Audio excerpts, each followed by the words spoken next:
Hi, and welcome back to the Dating Couch. I'm Melinda Smith. And I'm Jacqui Baker. And in today's episode, we're going to be following on from our last episode, which was all about breakup. Today, we're going to be talking about grief and the 5 stages of grief, and then talking about how you can help yourself through those stages. Let's jump right in. Let's jump right in. Okay, so if you were to Google the stages of grief, you'd get probably about 3 or 4 million results, and a lot of them, there is the 5 stages of grief, there's the 7 stages of grief, there's the 9 stages of grief, there's this, that, the other. I like to keep it nice and simple, so I like to just go for the 5. That's because you work with me. Things must be simple and easy to go. Best way to explain it. So the 5 stages of grief that we work with are denial, anger, bargaining, depression, and acceptance. And I will go into kind of explain these in a little bit further. So one thing to remember, like we said in our last podcast, each grief is as individual as your fingerprint, and you will never grieve the same way twice.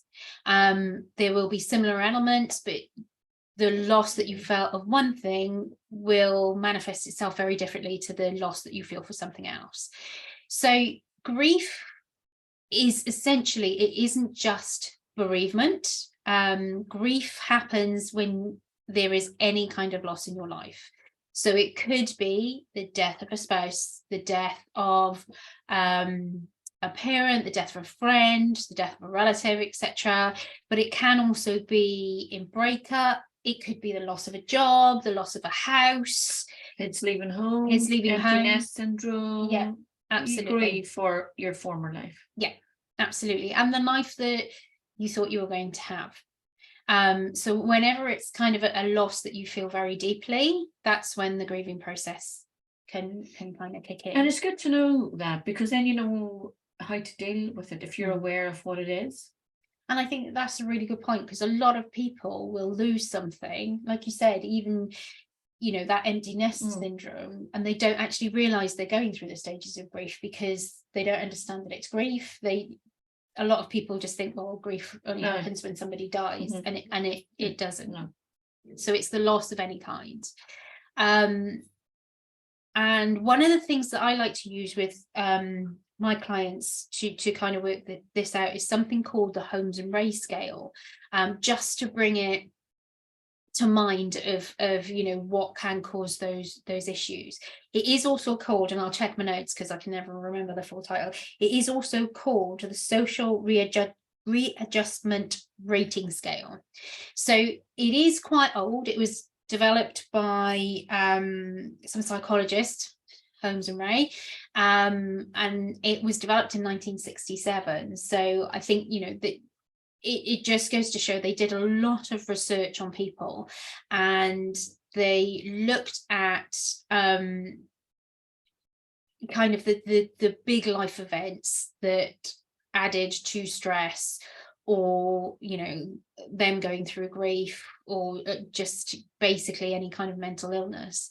And they measured that through all the people that they interviewed, they came up with a list of 43 major life events that could affect kind of how people were feeling, and you know, what would lead to further stress, etc. So bereavement is the top of the list, but then divorce is actually second.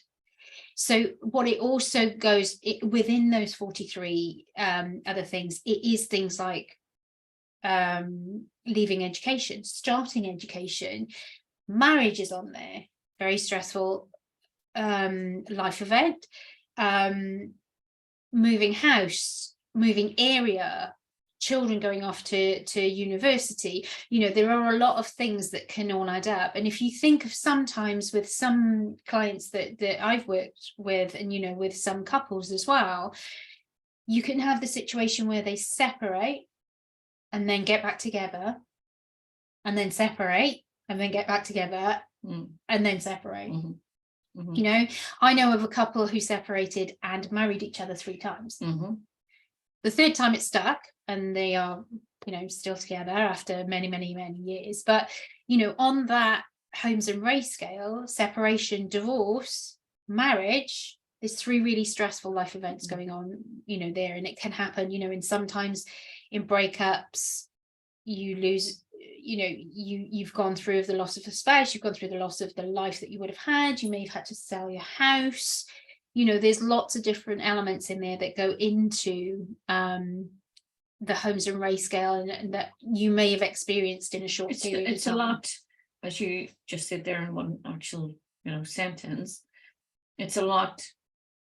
It's not just that someone left you, but your whole life, your house, your life as you knew it, has just been thrown into turmoil. Yeah. So it is life changing, and with life changing, as long as you realize, that this is what happened, and not try to, beat yourself up about it. Don't force yourself through parts of it. Yeah. To open up to all or any types of help or assistance that there is out there. Absolutely.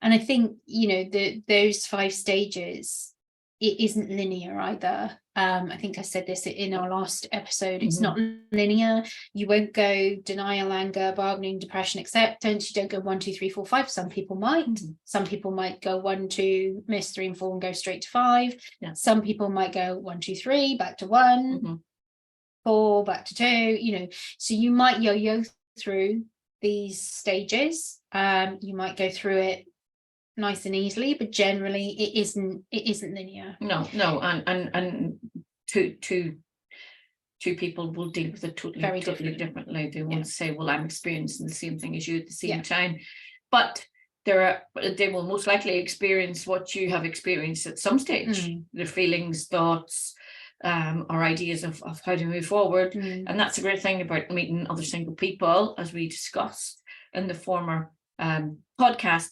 is great. Once you get together with people, not necessarily to date, but to just socialize, it's so heartwarming to hear I am not in this on my own. And that is so major to do that. And then when you're doing that, you realize that there is a way forward, that there are people moving forward, you can see what they've done, and that gives you a hope that, yes, I can do this, and I can do it better than I ever anticipated, and I am me, and I am brilliant, and I will do this. And I think that term, I know we use it a lot, we use the term moving forward as opposed to moving on, and there's something I love about that term, and it is, whether it's bereavement or breakup, separation, divorce, whatever, there is no moving on. You don't just forget about what happened and get on with stuff. You take that with you. That experience will shape how you move forward. That experience will shape how you do relationships moving forward, and that experience will shape part of your personality. So I think that term itself, moving forward, I think is so much more suited than moving on. Oh yeah, because you are moving forward. And the majority of the people we've dealt with, and Melinda deals with many people in her coaching, and the people that come to us to meet in the matchmaking, they generally are at the stage that they come to me, maybe not Melinda, then they are a better person, and a more excited person for their life ahead, and what now they can do with their life compared to what they were doing with their life but didn't realize it at the time, if any of that makes sense. But it's like they now are looking for something different, but they're looking for that person, that companion to do it with, but not necessarily in the same context they were in before. And I think a lot of times we can deal with a lot of people who, following, I guess this is the case. Well, no, actually, I was just going to say, I think this is the case in mainly separation and divorce, but no, I think this includes bereavement as well. People get in a rut, people end up doing the same thing all the time, people play small, and then they realize when they've come through these stages of grief, which we'll get into in a second, that they've got this amazing opportunity and they don't want to lose it, and they want to make sure that they're now making the most of the life that they've got ahead of them.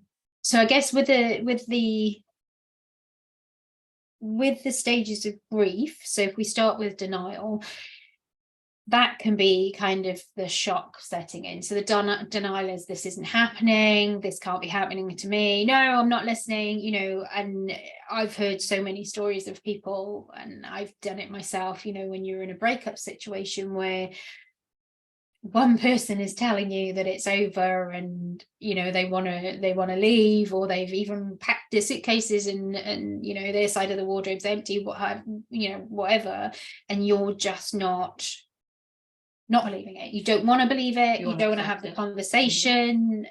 It's not happening. So we'll stay in this denial, and I'll pretend that my life is exactly as it was, because I don't want to deal with the fact that it might not be. Or you say to them, I will do anything, I will do whatever it takes for you to stay, which is wrong, because that comes in stage 3. Oh, does it? Yeah. Oh, you see, I'm you're jumping ahead. Just way ahead. I'm not often, I'm way behind. No, often you're way ahead of me. I know, kind of crazy ahead. But yeah. Okay, yeah, so it is, and I think the denial and bargaining are very close. Yeah, they are very close. They are, because even though there's a step in the middle of it, you're in it. Yes, I think that there has to be a crossover with it as well. Yeah, absolutely. So it's in that stage, I think it's kind of being kind to yourself and giving yourself time to come to terms with it, because sometimes, you know, in some cases it's completely come out of the blue, you know, you haven't seen it coming, and it just happens, whether that's bereavement or separation, and you've not been able to prepare for it. Not saying that preparation for that sort of thing will make it easier, but you know, sometimes I think the shock of it will leave you in denial a bit longer, because you don't want to have to deal with it, because it's just too big, and you just need to give your body and your mind a chance to catch up with actually what's happening. So you know, it is perfectly normal for you to go, no, it's not happening, not listening, la la la la la la, that kind of thing, you know. That is a perfectly normal response to kind of that situation. Just to blank it all out, and you know, say I'll do whatever, you know, and so I know I can make, in your head you're thinking this won't happen, because I will. And that's what I think what I was trying to get at earlier, is that in your head, when that's been said to you or told to you, you're thinking, oh, I'll get them to change, or to change your mind. You know, they don't mean it. It's not really gonna happen. Yeah, they don't mean it. It's not, they're just angry, you know, it'll be all right. And then the next stage, so that the second stage is anger. And that's where kind of the first shock has subsided, and now you're really angry about the situation. You know, why has that person died? And as you know, to someone else that isn't going through that might seem like an odd thing to do, but that is, again, is a perfectly normal reaction. You know, you didn't want that person to leave you, so why have they gone on? Selfish? Yeah, you're so selfish. How do you? You know, and the same with separation. Why would you do that? Why would you do that to us? Why would you do that to our family? Why would you do that to me? I've always been, you know, like a loving husband, or a very loyal wife, or what have you, you know. So that anger will present itself because you don't really know how to deal with the situation. So you know the situation is happening now, you're just really angry about it. And again, it's a case of be kind with yourself. That anger is completely normal, you know, and as long as you're not causing any harm to yourself or someone else with what you're doing, being angry,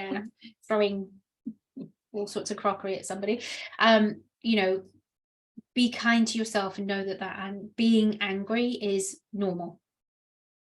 I agree. Again, it's one of those things where it's like, it's normal, but don't stay there. And then we move into the bargaining. So Jacqui's absolutely right. It is, I will do anything to stop this from happening. But as we were saying, and I suppose this is sort of where I was crossing over, we were saying that they're not linear. No. As in, so the bargaining could come at the beginning, the anger could come at the beginning. Yeah. Who knows? Who knows? At the beginning, you could say, oh, you know, like, I will change. Yeah. But I was sort of mixing it in with the denial. Yeah. Denial and that's exactly it. People might completely miss denial and Yeah, anger, or and just denial go and- straight yeah, to bargaining. Yeah, or denial could be a part of Yeah. bargaining. Yeah, and you can sometimes have that whole thing that I don't believe this is happening, but I will do anything I can to stop it, just in case. So yeah, that's another way of your brain and your body dealing with the situation, in the fact that I'll just be that. I'll lose weight, I'll stop going to the pub, I'll get a better job, I'll be a better husband, I'll be a better wife, I'll be a better this, I'll be a better that. You know, and it's our body's way of like, well, obviously there's something we've done that's caused this situation. What can we do to make it better? What can we do to stop it happening?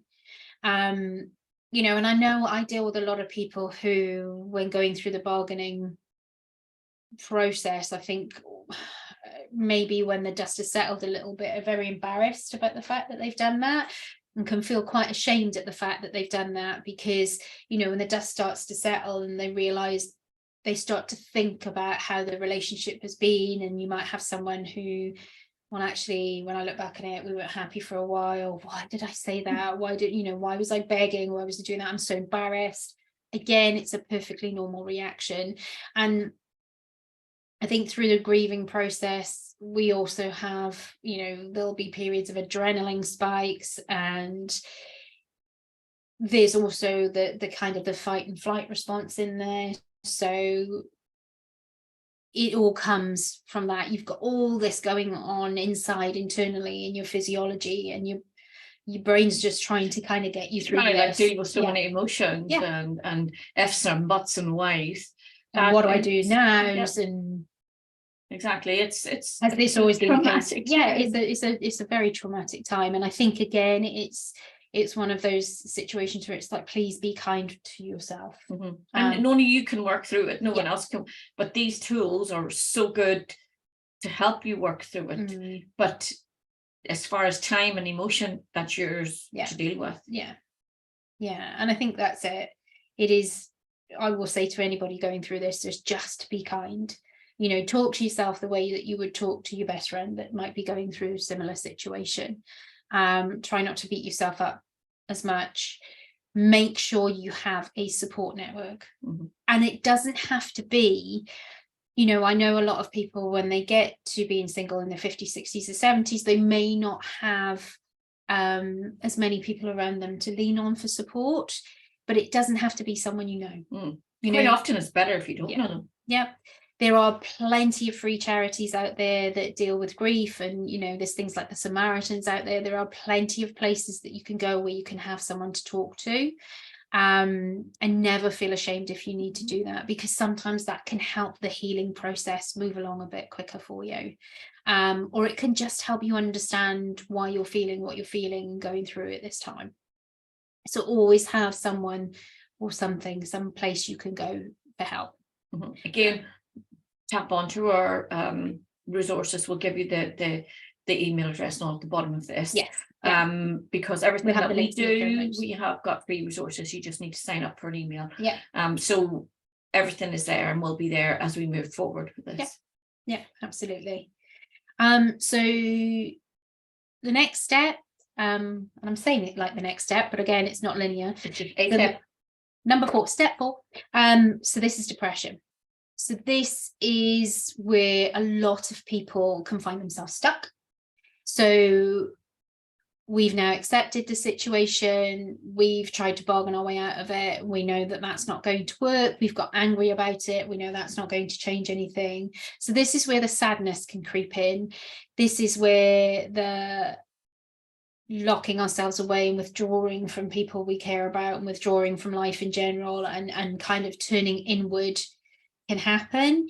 And, you know, this can be the time when you're spending a lot of time on your own, thinking about the situation you're in and kind of ruminating over everything that's happened. So it is really easy at this point to just withdraw and cut yourself off, and that's kind of this is the time when you need to not be doing that. And a lot of guys, gentlemen that come to us, it seems to be that a lot of the network moves with the wife, Mm. you know, and I've talked to people, a lot of people, and there has been that perception that, you know, when you think if someone's been in a relationship, you know, that could be a marriage or not, for 20, 30 or 40 years, which our clients are, Mm. they have formed this network of friends together, you know, from a very social aspect over the years, you know, dinner at yours, pub, you know, maybe for the quiz and, you know, golf and then suddenly the whole thing goes. Yeah. Women are more proactive about holding on to the network. Men, on the other hand, they are not. And this is not me just talking as a woman, this is proven. And they retract sometimes, and they withdraw into themselves, and they feel, you know, that they've failed, and that they, you know, they were the man in the marriage or the relationship as such, and now it's no longer. And this is the time and the stage that they tend to, more often than women, take to drugs, alcohol, and become very depressed within themselves. Whereas women are more like, right, I've got my network and I'm going to form a new network and I'm going to talk to them all the time. Whereas men struggle to talk. And that's a factor that we come across a lot. So for any men watching this is something that you need to be aware of. And we will obviously again be posting on our resources with support resources, but also links to networks that will help you should you need that help. It's very important at this stage, and when you're going through this stage, to know that it is, and it's okay to ask for help or talk to people. Just tell them. Once you've told somebody, God, everything just changes. Yeah, absolutely. And I think I guess these days it's much more, you know, we've still got a long way to go in kind of male mental health and depression, etc. with males. We've still got a long way to go, but these days it is more socially acceptable for men to reach out. They are, but I think there's still a lot to be done with our demographic. Yes, the younger demographic are definitely reaching out. Ours are slow. They're slow to uptake. But and I think as well, though, it's something that we never did. You didn't really, you know, it wasn't depression and mental health and that sort of thing wasn't spoken about so much when we were younger. So in those informative years, oh no, that happened inside the house. Nobody talked to that. You'd go to the pub with your mates and you'd be fine. You know, you put on a face and you kind of put on your mask of pretending and away you go. But it is, you know, it is okay to not be okay. And it's perfectly acceptable. But you know, you see a lot of the adverts on the telly now are aimed at men and sort of younger men, whereas the older men are not, they're not getting that. They, you know, and they're the ones that are struggling with their mental health. And hello Lola. It's cockapoo time. We've already got like a sausage dog. I was going to say a wiener. But yes, for men it's very, very important for us to know that we are like Melinda, supporting them, and also that we're signposting them in the right direction if we feel that it you know requires something else.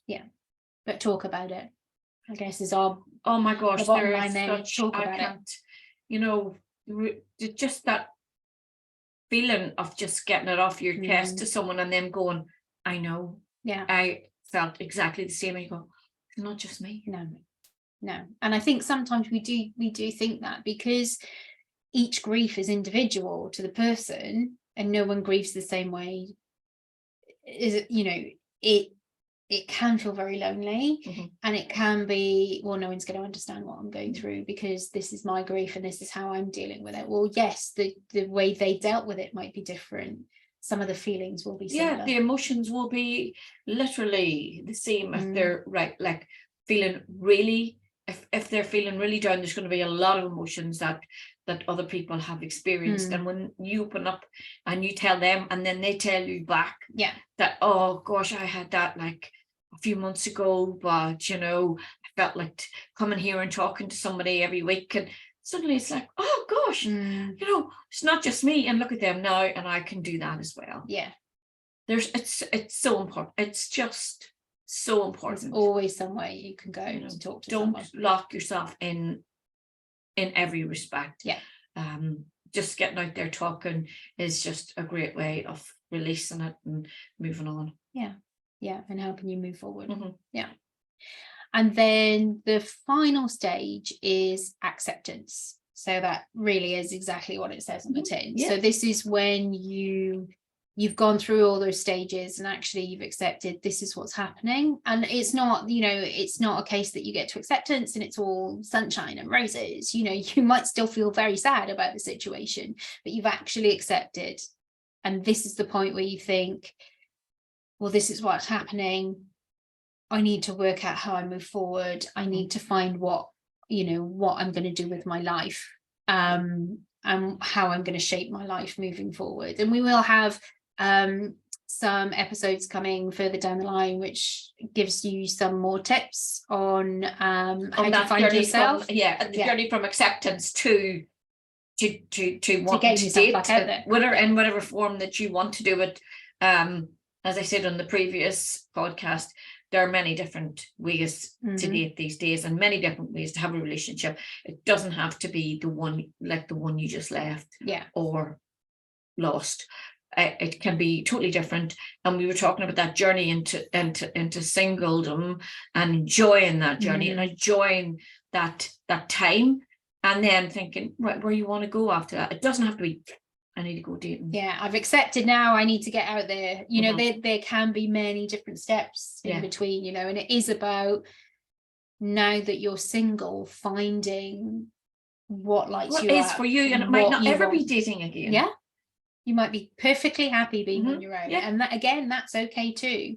But it's kind of, a lot of people think they come out of that grieving process and then out you go straight dating. But actually, you know, take the time to find out what values you're looking for in someone, what values are important to you, what's important to you in a relationship, what you want out of a relationship, you know, what you want to do, what you want to get done, where you want to go, how you want to be. This is your time to make those, to not rush in and then end up, you know, quickly. Don't set yourself up to fail. Take your time. Once you get to acceptance, it's such a, you know, a good place to be. I wouldn't say nice, but it's a better place to be. And then as you get a way out of acceptance and you move your way forward, then it gets better and better and better, because you realize, you know, what life has to offer, what's out there for you, make your decisions. Well, it's neither your decisions. Well, I want to, you know, just actually enjoy life on my own. I'm quite, you know, and now that I've got over all the stuff, then I am actually enjoying getting up at the weekends and planning to go and see these groups that I've joined, or, you know, going away for this weekend with a group of people, or, you know, my new associates do this. And I really enjoy playing tennis at the weekend. I've never played it for years. I used to play it when I was younger, but, you know, my other half didn't like it, or, you know, everything could change, and for the better. It's what you make. Life is what you make of it. If you don't want to be in acceptance, if you don't want to move forward, then you won't. But you've got to think, we are here for a very short time. And in the words of my younger sister, Lisa, we're here for a good time, not a long time. That we are, and I speak as a 58, nearly 59-year-old, we have way most of our life behind us and very little in front of us. And at this stage, we need to embrace it and make the best of it. Once you're over that shock and horror of everything, it's time to say, okay, let's do it. Let's do it. And I think, and the dog's here, that's what it is. The other dog. And I think what's really important as well is, again, going through that timeline. Don't let anyone tell you you should be here by now. you should be at this point by now. This is what you should be doing by now.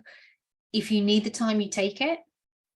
But try and be mindful that it's not somewhere that you're staying, because oddly enough, when some people are in that depression stage of the grieving process, they can become comfortable there. Right. And it's not comfortable. It's not a comfortable comfort zone. It's not a pleasant comfort zone, but sometimes people can get very comfortable there and not want to move out of that way of being. So it's, take your time, but just be mindful as you're taking your time. And again, neither of us can say this enough, reach out for support when you need it. Oh yeah, excuse me. It's major. As you say, we will signpost you to groups and places and anything on our free resources site that it's a part of what we want to do to help and support people. Without, not everyone can afford our services, and that is what we are doing for those who can't, is to help. And we will support you in every way on everything that we have talked about today, talked about in any of our podcasts, so that you can move forward. Yeah, it is about, I think for us, it's about getting that help out to as many people as we possibly can. Bad things happen for good things. Bad things happen for good things to come together. Yeah. Okay, I think that's right. I'm not sure. It works. We'll go with that. We'll go with that one. Okay. Well, okay, that's us. That's us for today. So thank you again for joining us on the Dating Couch. Again, if you like this episode, give us a thumbs up and subscribe from wherever it is that you're watching or listening. And before we go, I would just like to say that the noise that you heard earlier on in the video was the dog and not my stomach. Yes, blame the dog. Yeah, for those of you listening on the podcast, I'm sorry you didn't get to see the dogs, but they've made themselves very much known. Okay, so we'll see you guys next time. Thanks for joining us. Cheers. Bye-bye. Bye.